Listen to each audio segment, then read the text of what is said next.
Inaabuso ang libel immunity. Yan ang sinabi ng asawa ni dating presidential spokesperson Harry Roque na si Myla Laban sa lead chairman ng House Quad Committee na si Surigao del Norte 2nd Representative Ace Barbers. Sa Facebook post ni Myla Roque nitong Sabado, pinalagan niya ang aligasyon ni Barbers na incorporator siya ng Lucky South 99 Pogo sa Porac, Pampanga.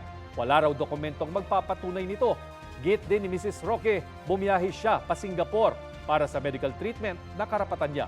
Pero malisyoso raw ang interpretasyon dyan ni Barbers at hindi tinanggap ng Quadcom ang mga medical certificate niya.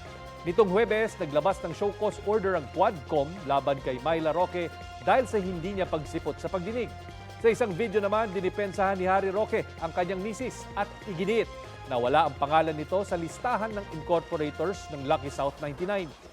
Itinanggi naman ni Barbers na inaabuso niya ang kanyang libel immunity. Nilinaw niya na naungkat ang pangalan ng asawa ng dating presidential spokesperson dahil siya ang nakapirma sa lease agreement ng isang puganteng Chinese na nagtago matapos i-raid ang kumpanya.